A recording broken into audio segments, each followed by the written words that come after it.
Mas Ari, ada pertanyaan nih. Ini kayaknya ditanyakan sama seseorang yang sedang sibuk banget. Oh gitu. Karena pertanyaannya gini, dalam ranah pekerjaan, ketika semua terasa penting dan mendesak, jadi ini dalam scale, ini udah penting dan mendesak pekerjaannya dia gitu ya. Penting dan mendesak, bagaimana kita menavigasikannya? Kalau nanya ke gua sih, kalau nanya ke gua sebenarnya ketika, wah, tapi nanti tolong kasih pendapat lain ya. Karena kalau gua sebenarnya gua sudah terdidik dari zaman baheula. Dari zaman dulu ketika ya sebaiknya jangan semua hal penting dan mendesak gitu ya. Kalau semua penting dan mendesak, ada yang salah di manajemen kita sebenarnya. Betul. Tapi toh kadang-kadang ada saat di mana yang penting dan mendesak itu banyak. Kalau gua pribadi sih sebenarnya dari zaman dulu tahu bahwa semua hal itu easy dikerjakan bersama-sama. Jadi ketika sesuatu memang sebanyak itu yang penting dan mendesak, gue sebenarnya tidak pernah melihat ke diri sendiri. Pada saat itulah saat yang paling tepat sebenarnya untuk belajar mendelegasikan, kerjasama, memanfaatkan kelebihan orang gitu ya. Karena bagi gue nggak ada, gue diajarin sama mentor gue. Ini mentor gue ini salah direktur dari perusahaan gede Indonesia lah. Salah satu mentor gue tuh. Dia selalu bilang bahwa, Ben, tidak ada hal yang susah di dunia ini bagi orang yang tahu ilmunya tentang itu. Artinya psikologi untuk lu gampang kan? Untuk gue sulit. Untuk lu ngegambar mobil susah kan? Mungkin untuk orang-orang kayak gue itu gampang. Sehingga ketika di-handle sama orang-orang yang tepat pada bidangnya, sebenarnya itu mungkin urgent, important tapi gampang. Sehingga waktunya jadi cepat. Betul, persis. Gitu kan. Jadi untuk gue sih sebenarnya kalau gue terpaksa berada dalam posisi ini, untuk gue ini saatnya untuk gue reach out keluar sebenarnya. Not being me. What do you think? Jadi gini, kita mundur dulu ya sebelum jawab itu ya. Ada beberapa salah kaprah yang sering kali terjadi. Pertama, kita itu seringkali menjadikan waktu sebagai tersangka atas semua peristiwa. Ya, benar nggak? Ya kan? Ini karena kurang waktu, gitu kan? Itu karena nggak ada waktu dan segala macamnya. Padahal kita tahu di saat yang tidak tepat. Padahal kita tahu bahwa kita sepakat waktu itu sumber daya yang sangat berharga. Paling berharga. Kalau tidak ngomong paling berharga ya, setidaknya sangat berharga. Tapi di sisi lain kita sadar sepenuhnya sumber daya itu tidak ada dalam kendali kita. Betul. Sesuatu yang tidak ada dalam kendali kita, kita bahkan nggak punya kekuasaan untuk mengelolanya. Jadi salah kaprah itu yang namanya mengelola waktu. Betul. Sesoleh apapun kita itu tuh nggak dikasih kesempatan untuk mampu menghentikan waktu. Ya kan? Artinya kita nggak bisa kelola. Nah, pertama kesadaran itu dulu ya. Seringkali kita menjadikan waktu sebagai tersangka atas semua peristiwa. Berhenti dulu itu. Karena sebenarnya yang terjadi kalau kita mau merenung adalah kemampuan kita. Nah, ini tadi yang kamu ceritakan. Bagaimana kita mengelola prioritas sebenarnya. Ya kan? Bagaimana kita mengelola prioritas. Nah, kalau kita bicara Eisenhower Matrix kan ada urgent and important ya. Nah, memang kita perlu terlatih dengan itu. Kita perlu terlatih dengan mengelola prioritas itu. Nah, bagaimana kita mampu menentukan bahwa itu urgent and important? Kita juga harus tahu sebenarnya pertama adalah yang jadi goals kita itu apa, ya kan? Ya kan? Yang jadi apa sih yang menjadi concerns kita supaya kita bisa menentukan itu gitu ya. Contoh misalnya, ada beberapa hal yang memang mau nggak bisa kita delegasikan ke orang. Betul. Dan kita nggak menyadarinya. Contoh misalnya, exercise. Olahraga. Bener nggak? Bener. Itu nggak bisa ke asisten, tolong. Nggak bisa. Gitu. Gue olahragain dong satu. Gue mau rapat. Nggak bisa. Ya kan? Bener nggak? Nggak masuk akal. Nggak bisa. Gitu. Dan itu kita harus sadar betul gitu ya. Artinya itu urgent and important karena memang nggak bisa didelegasikan. Tapi harus kita agendakan. Harus kita agendakan. Dan kita harus tahu gitu kapan agenda itu. Istirahat misalnya. Ya kan? Istirahat itu. Kita harus tahu persis itu. Dan itu satu. Sebelum kita masuk terjebak kepada Karena idealnya ya, kalau kita mampu mengelola prioritas dengan baik, mestinya situasi urgent on important, benar-benar semuanya urgent and important pada kualitas yang sama, itu harusnya itu listnya nggak banyak, ya kan? Harusnya listnya nggak banyak. Kenapa? Karena tadi kita tahu untuk yang seperti ini bisa kita delegasikan. Untuk yang seperti ini memang nggak bisa kita tunda, gitu kan ya. Untuk yang seperti ini kita bisa bantuan yang lebih kolaborasikan. jago. Untuk yang seperti ini kita bisa minta bantuan. Kapan saatnya itu sebagai help seeking behavior. Kapan kita harus tahu kapan saatnya minta tolong, kepada siapa kita minta bantuan orang yang tepat itu, dan bagaimana caranya. Kayak tadi tuh, kapan kita berkolaborasi. Kita tahu dengan siapa kita berkolaborasi dan bagaimana cara kita menjalin kolaborasi itu. Nah, itu akan menyelesaikan banyak hal. Tapi gini, ini gue taruh di konteks sekarang ya. Ya. Di sini karyawan paling banyak umurnya 35 ke bawah. Bahkan 30 ke bawah tuh banyak. 20-an awal tuh banyak. Dan suka nggak suka teman-teman ini teman-teman yang memang kalau menurut saya agak berbeda sama generasinya Mas Hari, sih seakan-akan beda, padahal sama. Kita nih hidup di dunia yang fisikal ya. Kita main di luar, berkelahi sama orang, dipukulin orang, minta bantuan kakak.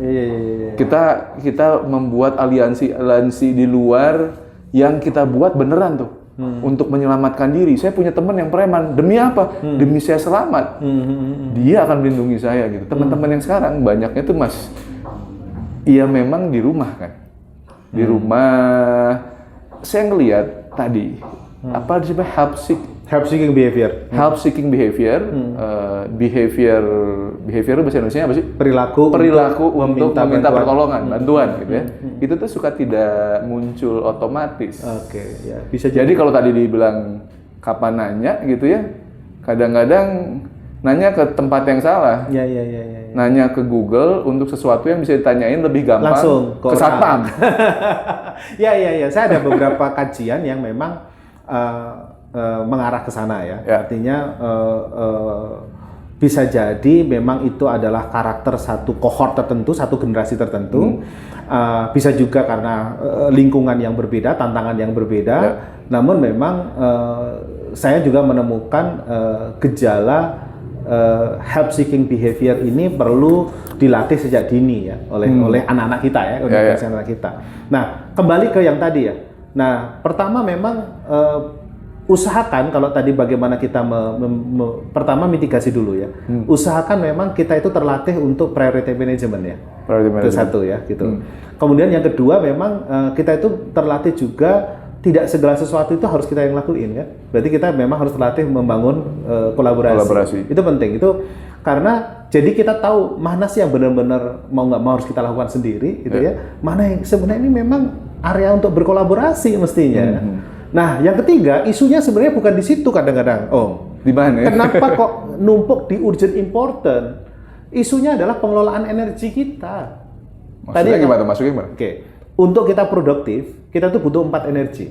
Untuk kita menjadi produktif. Dalam bekerja, dalam berprestasi. 1, energi fisik. Ya, jadi kita berangkat ke kantor harus sehat. Itu isu nutrisi. Isu exercise, isu istirahat gitu ya. Nah, kenapa kok itu numpuk-numpuk? Ya kadang-kadang kita itu seringkali tidak cukup fit sehingga akhirnya mengerjakan sesuatu itu nggak satset ya. Sehingga akhirnya butuh waktu lebih lama dari seharusnya, terbayang ya? Gitu, karena fisik kita dikit-dikit kesana dikit jalan buat kopi dulu, harus butuh kopi baru bisa kerja gitu. Betul. Jadi memang kita perlu punya energi fisik yang baik ya. Pelihara itu. Naikkan itu. Nah, tadi yang jenengan sebut adalah disebut sebagai energi intelektual. Ketika kita menguasai ilmunya, itu bahasa lain. Saya hanya membahasakan aja ya. Ketika kita menguasai ilmunya, kita akan mengerjakan itu jauh lebih cepat. Betul. Jauh lebih sederhana. Terasa mudah gitu. Sehingga kita nggak butuh banyak waktu untuk belajar. Jadi kita harus terus-menerus mengupayakan energi intelektual kita juga harus fit. Dengan cara apa? Belajar. Itu nutrisi intelektualnya. Oke. Exercise. Ini exercise loh. Benar. Gue belajar lagi exercise. Bukan hanya belajar, tapi kita mengeluarkan. Kalau exercise kan kita mengeluarkan nih. Ya. Saya, energi intelektual saya terjaga karena selain saya baca, saya juga berbagi. Karena berbagi ini exercise intelektual. Ini kan exercise intelektual bagi saya. Saya menjadi setidaknya sedikit lebih pinter dibandingkan tadi pagi setelah ngobrol kita ini, ya kan? Ini podcast akan lebih bagus berarti kita exercise intelektual sambil lari. Sambil lari. Nah, intelektual gitu ya, emosional. Jadi emosional itu kadang-kadang gini, kita akan lebih produktif bila lingkungan climate kerja kita pun juga mendukung semangat kerja kita. Kebayang nggak? Relasi di antara kita pun juga emosi yang mendukung kita terus-menerus bersemangat. Itu sebabnya ada orang yang datang ke kantor nggak produktif karena lingkungan di kantornya sendiri membuat dia nggak nyaman. Nggak akan produktif. Nggak produktif. Sesehat apapun lu, sepintar apapun lu. Betul. Meskipun energi fisiknya oke, energi intelektualnya oke, tetapi climate lingkungannya, makanya disesuaikan kan? Kantor ini pasti juga disesuaikan dengan karakter bisnisnya, karakter teman-temannya gitu. Supaya teman-teman juga energi emosionalnya terjaga. Yang keempat apa tuh? Energi spiritual.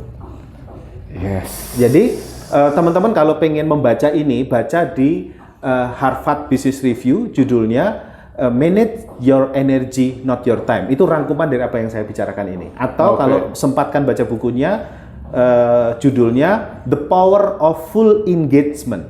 The Power of Full Engagement. By whom? Ada dua. Nah ini kadang-kadang saya lupa nama. Kalau googling cari nemu. Ada 4 energi yang harus kita pelihara supaya kita terus-menerus engage, supaya kita physical, intelektual, emosional, dan spiritual. Nah, spiritual itu definisinya adalah kita terus-menerus terkoneksi dengan nilai-nilai yang kita yakini kebenarannya. Kita terus-menerus terkoneksi dengan harapan akan dampak yang ingin kita berikan. Jadi orang kalau bekerja hanya ada dengan energi spiritualnya yang tinggi, itu akan terasa bahwa bekerja itu tuh nggak heboh yang tadi diberikan. Kayak tadi tuh eksekutif yang jenengan hire, bisa jadi beliau ini menginginkan bahwa energi spiritual saya tetap terjaga, karena ketika energi spiritual itu soal why kan. Kayak contoh misalnya, kembali ke apa yang kita perjuangkan. Kayak misalnya jenengan bertanya gitu ya, seperti ini apa sih yang kita perjuangkan? Apakah sekedar kita mencari uang? Apakah sekedar kita mencari popularitas? Atau ada value yang lebih tinggi lagi yang kita perjuangkan? Misalnya kalau saya pribadi, kenapa kok saya selalu bergembira? Saya selalu bergembira diundang dan didokumentasikan seperti ini. Saya nggak tahu apakah saya masih punya waktu? Kebayang nggak?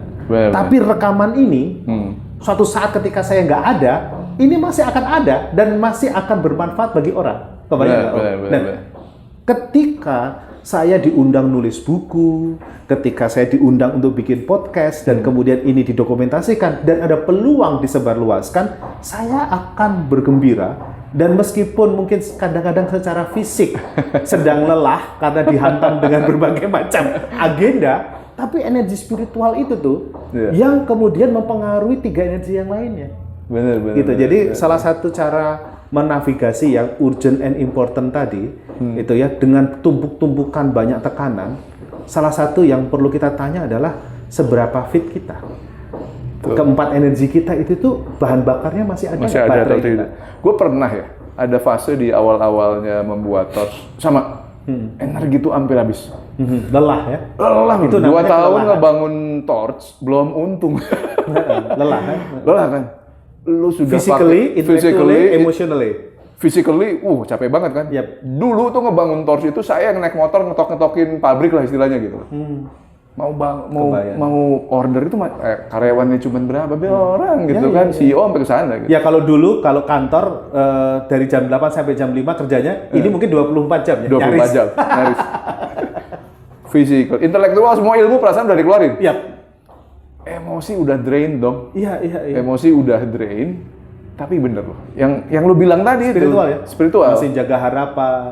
Siapa coba yang ngasih harapan? Dan ini ternyata sama. Apa? Intinya sama. Saya kalau pulang dari kantor dulu di Gede Bage. Pulang itu ngedengerin, saya kan anak pengajian tapi YouTube ya. Dengerinnya di YouTube. Yang suka saya dengerin waktu itu adalah Ustadz Hanan Attaqi. Oh, Ustadz Hanan. Ustadz Hanan nih. Jadi lagi lemah-lemahnya nih. Lagi turun nih, semua energi ini turun.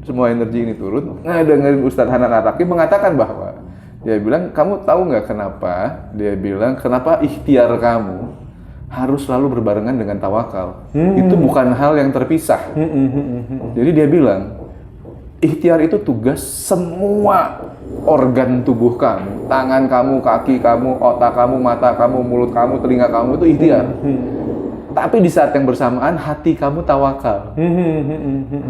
Jadi, kamu akan melakukan apapun yang kamu bisa, tapi hati kamu akan menerima bahwa akhirnya gagal dan berhasil itu Allah. Bukan wilayahmu. Bukan wilayah kita. Bukan wilayah kita. Pada saat itu saya bener lagi nyetir, lagi ngantuk, lagi capek gitu. Tapi bener juga ya. Bener juga. Gua nggak bisa menggantungkan semua pada tadi semua itu ya. Energi fisik saya, energi intelektual, ngerasa udah pinter, emosi perasaan saya tuh stabil loh orang sebenarnya. Tapi toh drop juga. Tapi begitu saya sadar pada saat itu connectedness-nya kali ya, terkoneksi lagi sama Allah gitu.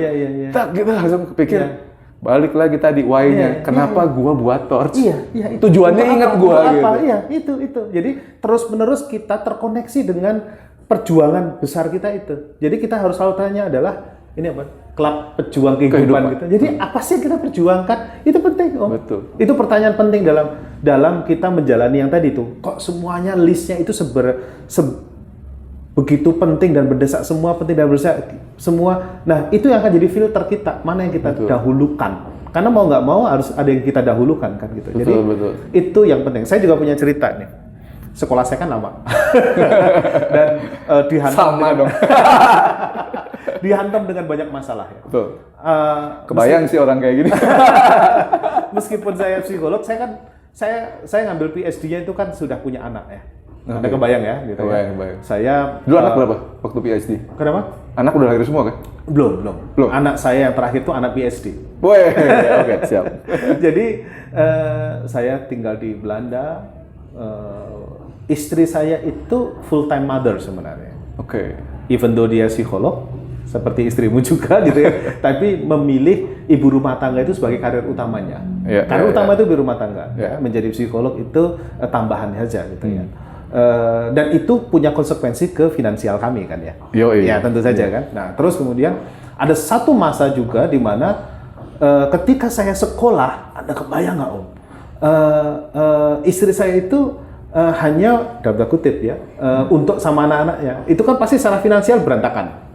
Artinya berantakan itu artinya tidak senyaman dulu. Saya punya masalah di sana, ngerasa sendirian. Anda saatnya drop. Ada saatnya drop, dan itu disebut sebagai kelelahan. Kelelahan itu adalah di mana catat Mas Hari bisa drop. Nggak nyangka kan? Kita punya kelelahan energi. Tapi memang cara maintain energi kita itu adalah kita sadar kapan kita lelah. Kapan? Kita harus sadar kapan kita lelah gitu ya. Dan ketika lelah, kita tuh tahu bagaimana merecharge energi kita. Nah, cara saya merecharge energi saya, itu yang saya recharge pertama itu energi spiritual. Jadi salah satu tips saya ketika saya di Belanda itu, saya itu tiap 2 minggu sekali melamar diri, tahu nggak jadi apa?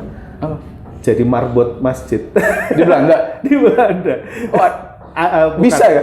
Jadi ada satu komunitas, satu komunitas muslim satu kota itu yang marbot masjid dalam tanda kutip ya, yang mereka itu tiap 2 minggu sekali mengadakan pengajian. Mengadakan pengajian. Dan ketika mengadakan pengajian itu harus pindah-pindah tuh dari satu tempat ke tempat lain dan butuh IO. Orang yang ngurusin itu. Nah, itu yang saya lakukan. Saya lakukan bersama teman-teman itu ngurusin jadi IO itu. nyiapin nyari gedungnya, beresin bikin tikernya, nyiapin segala macamnya. Nanti kalau mereka pulang ngurusin kayak gitu. Sebenarnya kan itu memberi strain kepada fisik ya. Iya. Tapi energinya malah tercharge. Kenapa? Saya ketemu dengan banyak orang dengan banyak cerita. Oke. Ada orang yang mu'alaf dengan banyak kisahnya. Dan kemudian di situ saya menyaksikan, yang punya masalahnya nggak cuma saya. Ya gitu. Banyak sekali. Dan kemudian salah satunya memang juga pasangan ya. Gitu ya. Ada satu titik di mana pas saya sekolah itu, nah ini sebenarnya cerita sedih tapi sekarang jadi intelektual capital bagi saya ya. Karena ada satu masa di mana saya ditinggalkan oleh orang tua saya pada saat itu. Pada saat saya sekolah. Udah dihantam sekolahnya susah. Kemudian semuanya mata kuliah itu bahasa Inggris aja semuanya. Kalau bahasa Inggris kan udah susah, tantangannya susah, ngambil datanya susah, pokoknya semuanya susah. Hidup di negeri orang gitu ya dengan budget yang terbatas, mikirin istri dan anak, dia makan apa, kebayang ya gitu. Bisnis stop loh Om. Ya, nggak bisa jalanin. Kebanyakan penghasilan saya kan bukan dari gaji ya. Jangan tahu kan? Tahu. Dari saya manggung. Itu walaupun kan saya tidak tahu jumlahnya ya. Itu kan stop ya. Saya stop manggung, saya stop menerima konsultasi dan segala macamnya. Kebayangkan itu. Jadi tapi kemudian ada pertanyaan istri saya ketika saya telepon ya, Bun, apakah saya stop aja ya? Karena nanya gitu, saya pernah. Saya pernah. Apakah saya stop aja ya? Karena saya membuat kalian berjuang demikian kerasnya untuk fase kehidupan saya ini. Kan istri saya berjuang, anak-anak saya berjuang, prihatin. Kayaknya semua berjuang. Terus kemudian istri saya cuma nanya, pada waktu kamu mau sekolah, sebenarnya apa yang kamu perjuangkan? Kena itu. Ya tapi aku pengen seperti itu. Anak-anakku sekarang saya tanya, gitu kan? Istri saya tanya, kamu kan memperjuangkan juga salah satunya bukan hanya untuk fakultas, tapi juga untuk anak-anakmu kan? Karena saya punya anak laki-laki. 2 anak laki pada masa itu ya. Sekarang jadi 3 anak laki-laki. Kita sama. Itu kan sama lagi. Ngeri betul. Nah, 2 anak laki-laki saya itu tuh sangat melihat bapaknya. Dua anak saya itu yang lihat bapaknya. Terus jadi pelajaran ini bagi dia pembelajaran luar biasa. Luar biasa. Melihat bapaknya betul.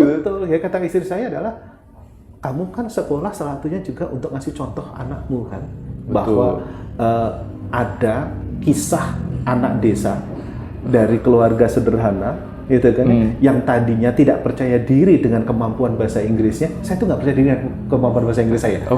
Pada satu titik, gitu ya. Saya itu tuh menghindari sekolah di luar. Itu karena bahasa Inggris saya terbatas, gitu ya. Dan berani keluar dari zona nyaman, gitu ya. Dari tadinya punya banyak acara, saya tuh dulu punya acara radio, punya acara TV, punya banyak, kebayang nggak gitu. Terus kemudian jadi orang yang bukan siapa-siapa di tempat lain, itu kan saya benar-benar keluar dari zona nyaman saya kan, gitu kan. Di sini pada saat itu udah ada nama lah. Lumayan ya, gitu. Lumayan klien base saya sudah dan segala macamnya. Terus kan kamu pengen perjuangan itu kan yang ingin kamu kisahkan kepada anakmu dia gitu. Nah, kalau kemudian kamu menyerah karena itu, kisahnya jadi apa endingnya?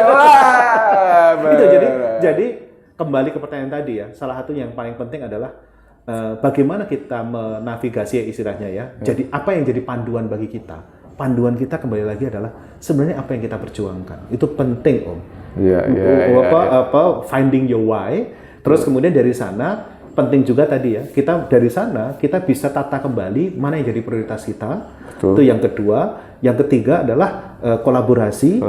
Dan dari yang terakhir adalah tadi energi kita itu akan bisa jadi berlipat-lipat ganda ketika kita akses dulu spiritual energi kita, baru kemudian akan mempengaruhi 3 energi yang lain. Dan memang tadi jangan terlalu sering berada dalam posisi itu. Yang paling penting sebelumnya mitigasinya, prioritas manajemennya. Iya betul. Mantap sih. Gue baru tahu sih energi. energi ternyata seperti itu dan Iya. so true gitu maksudnya. Iya, betul. So true. I've been through lots of that dan baru ngerti ternyata di belakangnya seperti itu. Iya, mungkin yang paling ringkasannya di Harvard Business Review saja, bisa di googling, manage your energy, not your time. Manage your energy, not your time. Thank you, Mas. Kejawab kan? Terima kasih.